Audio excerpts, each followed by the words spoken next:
Salut à tous, c'est Pank de la chaîne, bienvenue sur cette vidéo qui aujourd'hui va parler d'une hypothèse que je propose depuis pas mal d'années et qui au fur et à mesure, avec des éléments que je peux avoir avec d'autres amis de différentes disciplines, pourrait en tout cas nous donner une réflexion et que je souhaiterais partager avec vous. Euh, la plupart du temps, je pense que les praticiens arrivent sur certains cas où les personnes alors qu'elle semble être dans une motivation assez importante pour venir en cabinet, travailler sur eux, sur elle, il y a un moment où, avec des pathos lourds, type un cancer, je vais prendre le cancer du poumon parce que c'est assez marquant avec ces personnes-là, euh, on va avoir des personnes qui veulent se sentir mieux. Alors, je rappelle, hein, c'est pas avec l'hypnose qu'on guérit quoi que ce soit, mais en tout cas, on peut travailler sur des patterns pour peut-être apaiser bon, des gènes et des problématiques physio. Et puis au niveau psychique, parfois, bah, permettre un sevrage, par exemple, au niveau de la cigarette. Or, il est assez intéressant de voir que des personnes qui, parfois, sont dans des cas assez complexes de cancer du poumon vont continuer à fumer. Et beaucoup vont dire, bah, quel est le bénéfice secondaire d'eux? Qu'est-ce qui fait que la cigarette lui apporte autant alors que il y a la mort derrière, il y a vraiment quelque chose d'important, de puissant. Et ça, on le retrouve sur plein d'éléments chez l'humain où il y a des moments où on se dit mais ça a aucun sens et même la personne elle-même va dire mais je comprends pas, je continue alors que je sais que ça m'amène vers la mort, je sais que ça m'amène vers de la maladie, ça m'amène vers de la blessure, ça m'amène vers telle ou telle chose. Et à ça, moi, bon, j'y avais pas réfléchi, je m'étais dit, ça peut dépendre des âges. Je m'étais posé la question, est-ce que il y a plutôt des tranches d'âge où on retrouve ça? Et effectivement, des personnes d'un certain âge, et là je vais vous donner un chiffre parce que je trouve que c'est plutôt intéressant, au-dessus de 40 ans, vont avoir plus ce type de pattern-là, de schéma de répétition, qui dit, ok, je viens, j'ai une motivation, mais j'ai pas envie réellement. Ou d'ailleurs, avec un questionnement assez poussé, on se rend compte que la personne clairement veut pas arrêter la clope, veut pas arrêter l'alcool, veut pas arrêter de manger ceci, ne veut pas arrêter de faire cela. Et à ce moment-là, il y a un mismatch, genre, mais t'es en train de mourir ou t'es en train de te tuer à petit feu, et puis derrière, il y a ce truc-là qui accélère tout ça, et t'as pas envie de tout ça. Or, j'avais une hypothèse qui était on est programmé pour vivre à la base 40 ans. Alors oui, on peut dire le corps est programmé, peut arriver vers une centaine d'années, blablabla. Factuellement, on était construit physiologiquement pour vivre jusqu'à 35-40 ans. D'où mon hypothèse première avait été la crise de la quarantaine est une crise psychique parce que à la base, on n'est pas programmé pour vivre plus longtemps.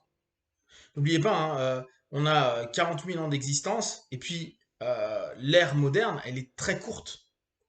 Sur les 40 000 ans d'existence, si on met 5, 7 000 ans, 7 000 ans, et encore, imaginez bien qu'il y a 7 000 ans, on vivait pas vraiment longtemps, ça réduit énormément. Donc notre circuit cognitif il est quand même énormément basé sur notre principe animal, sur des éléments ultra primitifs, et même si on a pu développer des réflexions, de la philosophie, etc., on reste quand même des animaux.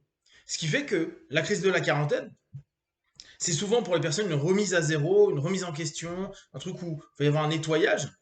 Parce que c'est, de mon hypothèse, un élément où le cerveau, il bug. Il est pas fait pour ça. Il est pas fait pour continuer à vivre. En tout cas, à la base, sa mission de base, elle est finie. Et n'oubliez pas, hein, on n'a pas des missions de ouf. On était juste là pour perpétuer l'espèce. Et protéger donc l'évolution de notre dite espèce. Donc, pas des trucs oufissimes, hein, c'est pas hyper psychique, pas hyper spirituel. Et j'imagine que en disant ça, certaines personnes qui vont dire, ouais, non, on est né parce qu'on a une mission de vie, on est né parce qu'on est les enfants de Dieu, et que, etc. etc. Mais là, je reprends plus d'un point de vue hyper basique, qui me ressemble un peu plus, très, très terrestre. On est juste là pour perpétuer l'espèce. Euh, et bon, ça c'était la première chose. La crise de la quarantaine vient parce qu'au bout du compte, on devrait être mort. Et puis, il y a peu de temps, on en papotait en séminaire avec Delphine qui faisait un retour intéressant au niveau physio. À partir de 35 ans, Et ça, tout le monde le sait. Tout le monde sait que le peak state, le top de l'humain, c'est autour de 35 ans. Alors, allez, on peut dire entre 30 et 40. Et jusqu'à ces périodes-là, en fait, vous n'avez pas besoin de forcément travailler pour maintenir votre masse musculaire et puis un ensemble d'éléments hormonaux à l'intérieur de vous. Par contre, à partir de ce moment-là, si on ne fait pas l'effort d'eux, on va perdre ces masses musculaires et l'ensemble de la stimulation de ces hormones. Et là encore, quelque chose de super. On est programmé pour naturellement se maintenir dans une forme jusqu'à tel âge. C'est normal. C'est notre job. Et encore, on était canonique, je sais plus, à 40 ans, je crois, 35 ou 40 ans, il y a des centaines d'années.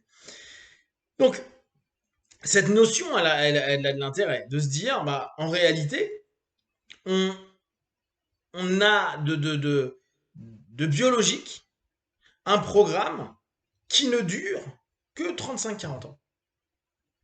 Ok, donc en revenant là-dessus, je me suis dit, tiens, bah oui, c'est logique, c'est notre conséquence où à la base, on est programmé pour pas vivre forcément très longtemps, et que en plus, on a des missions. La mission, c'est procréer, protéger, se nourrir, bien sûr, mais protéger la meute, quoi, le groupe, puis les enfants pour qu'ils puissent grandir. Ok, cool. Bon, à partir de là, qu'est-ce que ça signifie? Mon hypothèse là-dessus, ça rejoint ce que je vous disais au début, que beaucoup de personnes qui ont dépassé 35-40 ans, qui développent des maladies et qui continuent à avoir des cheminements cognitifs ou des comportements qui sont dissonants, voire destructifs, euh, vont en réalité se battre pas sur la maladie, mais sur le fait de vivre plus longtemps. Je m'explique. L'idée qui me vient et que vraiment je vous invite à penser et à partager vos réflexions et vos critiques, euh, c'est de dire, bah, en réalité, une fois qu'on a dépassé 35 ans, on est en mode bonus.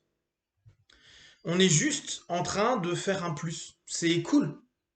Alors maintenant que le bonus de vie, il soit de une semaine, un an, 10 ans, 20 ans ou 50 ans, ça reste du bonus. Et vu en plus l'ensemble des éléments psycho-émotionnels qu'on peut vivre, où parfois tout n'est pas beau, sympa, brillant et tout ça, il peut y avoir un truc à se dire en plus, le bonus, c'est pas forcément, c'est pas la meilleure période de la vie. Alors si en plus on développe une maladie, c'est pas encore gagné. Et au bout du compte, la mort est quelque chose qui, certes, quand on y pense d'un point de vue philosophique, perso, peut être stressant, gênant, problématique, ça dépend de votre rapport à la mort. Néanmoins, ça ramène vers ce qu'à la base on devrait être, c'est-à-dire mort. Donc avant 35, souvent on va avoir des personnes qui vont être vachement battantes, qui veulent vivre, qui d'ailleurs on va dire mais tu meurs, c'est trop tôt pour mourir. Et à partir d'un certain moment, il y a cette espèce de switch, et à la limite, c'est bon bah c'est des années en plus. Donc là on est en train de se battre entre une option bonus, ouais j'ai des années en plus, et le fait de se dire bah je sais pas mais moi continuer à boire, fumer, avoir des comportements addictifs sur tel ou tel truc, bah ça me rapporte du plaisir, et vu que de toute façon je suis un bonus, autant prendre un maximum d'hormones de plaisir et de me faire kiffer.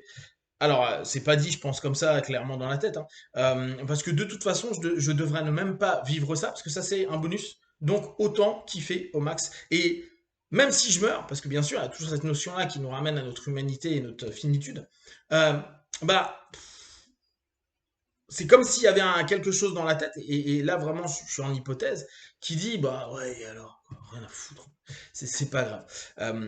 Et peut-être, et là, j'ouvre sur une notion un peu adlérienne, certains, avec une envie de surcompensation et de toute puissance par rapport à la vie, veulent avoir une espèce d'infinité. Là, on retrouve depuis les taoïstes, hein, donc ça, c'est pas lié aux nouvelles puces et à toutes les modifications corporelles.